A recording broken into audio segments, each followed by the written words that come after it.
само няколко думи относно тази идея и нейната кратка, но съдържателна история, както се казва. Аз съм Мигляна Николчина, тук е Камелия Спасова от катедра по теория на литературата и там е Мария Калинова, също от катедра по теория на литературата и други неща правим, освен че сме в тази катедра, но да се представим така, както е университетското ни битие. И преди 4 години, понеже аз не мога да правя нещата просто, след трябва да се случат сложно, и след като десетилетия наред бях минала от дете през Борисовата градина, да се казваше Парка на свободата едно време, но там си има една обсерватория, която принадлежи на университета, това е университетска сграда. И винаги съм си казала, как да вляза в тази обсерватория? Много искам да вляза в тази обсерватория. Сигурно има по-прости начини да се влезе. Обаче аз измислих сложен начин, защото по този начин ми проработи мозъка. И каква беше идеята? Много важно беше да разбира, че Мария Калинова имаше сестра по това време там. Тя сега на друго място вече замина, но тогава беше студентка по астрономия и аз казвам какво ще направим. Ще направим едни литературни четения, към които ще добавим музика и ще добавим учен астроном, който да ни разказва приказни неща за звездите, ама такива, които са на предната линия на неговата наука. И така ще съберем най-после поетите, учените и музикантите под един покрив и след това ще ни отворят обсерваторията и ще ни насочат телескопа към звездите и ще гледаме нещо през този телескоп. Така че това направихме преди 4 години и като случиха няколко такива сбирки, решихме, че вече ни е достатъчно и спряхме. И тази година решихме да възобновим онова, което ми се вижда ценно в тази идея и знаменито, събирането на поезията, науката и музиката, а защо не и визията от един момент нататък, имаме технически условия за това, само че този път в тази доста по-голяма зала и в близост до знаменития мамут, който не е мамут, сигурно всички разбрахте вече от съобщенията, които разпратихме, че това е един дейнотериум, правилно ли го запомнила съм го вече, това е един страшен звяр, който предшества мамута и който ще се превърна така в нашия нов символ. И така, това е втората такава сбирка. Виждам, че тя набира скорост. Дори набира толкова много скорост, че скоро ще трябва да направим, може би, жури, с което да решаваме кой ще е следващия участник. За сега знаем кой ще бъде през март и ще бъде доста различно, но няма да ви кажем от сега. Още утре може би ще го видите на афишите, които ще висят из университета за месеца на поезията, като ще бъде мартинския месец. Тази вечер, за ваш и наш късмет, тук са хората, които са обявени на този афиш. Те си знаят най-добре в какъв ред и по какъв начин ще подредят своите изпълнения. Пешо, ти ли започваш? Кой започва тогава? Значи казах, аз не знам. Просто им предоставям тук всичко, което те са си подредили, да продължат и ви желая една прекрасна вечер.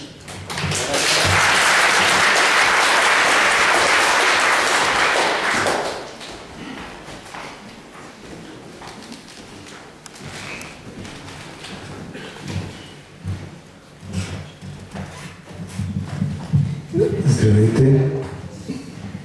Аз се казвам Иван Христов,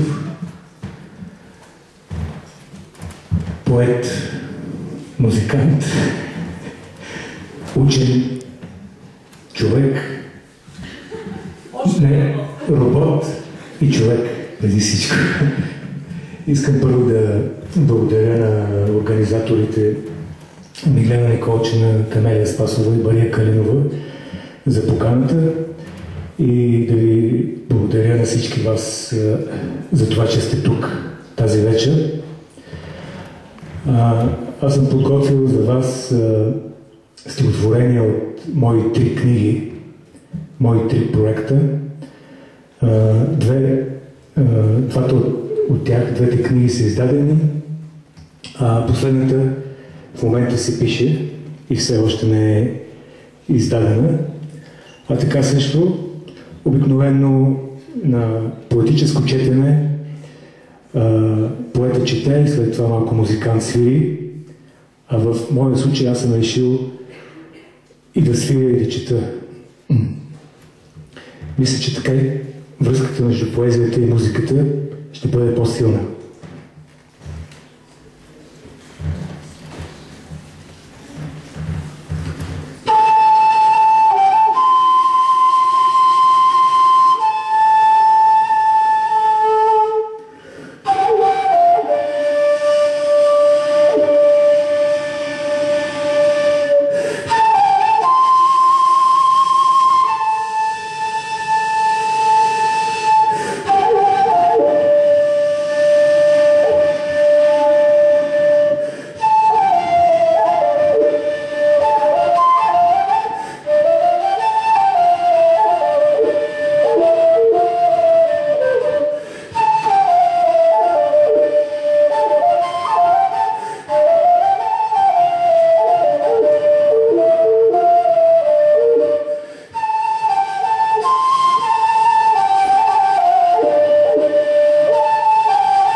Първите няколко стихотворения, които ще ви прочита, са писани през 1999 до 2001 година и са публикувани в моята първа книга Спомн 19 век. Сбъркана трагедия. Топлосът на срещата е ясен. Кръчмата. Хронисът все още неизвестен. Първа водка. Формата е още неизбежна. Бих казал, че съм модернист. Не, по-скоро вече постмодернист с някои посткомунистически задръжки. В пространството от ъгъла на чашата до ъгъла на моите устни се мържелее някаква жена изтънчена. По-тънка от ръба на чашата, по-тънка от бръснач, излязва нежно силуета си в моя мозък. Втора водка. О, същността ми не била същност на овчица. По-скоро коч. Не пръч. Не коч плюс пръч. Вълче. Не вълк. Овца плюс вълк във форма на чакала. Жената този път е в чашата. Изпивам чашата. Не. Това е само нейно отражение. Седма водка. И тук започва чалбата. Хора. Кочо, Кочо, Кочо, Кочо Чистеменски, защо уби жената? Ери, жената и децата. Хора. Защо уби жената? Ерини, жената и децата. Жената, предната, съвсем не няма. Ах, майче се разплисках.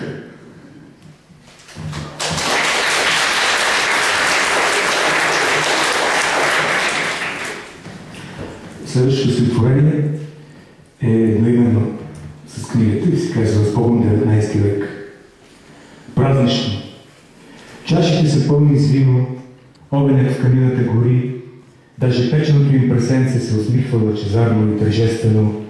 Те дошли са майката и таткото, бабата и дядото са тук. Собственото си грамовно мляскане не дочуват мляскането на детенцето тържествено. Чашите са пресполовени, огънят в камината гори, даже дядото усмихва се на бабата, а прасенцето не се усмихва. Те дошли са майката и таткото, бабата и дядото са тук. Собственото си ербак оригване не дочуват как оригва се детенцето с патос. Чашите са празни вече. Огънят на страстите гори. Дядото заглежда майката. Бабата облизва мазни устни, бегал спомен за прасенцето. Те дошли са майката и таткото, бабата и дядото са тук. В собственото си смутено пръскане не дочуват, че детенцето парди. По-мощно от Титаник, по-яко от Чернобил, подобно ядрената гъба. И така ги задуши детенцето. Майката и таткото, бабата и дядото, с Богом 19 век.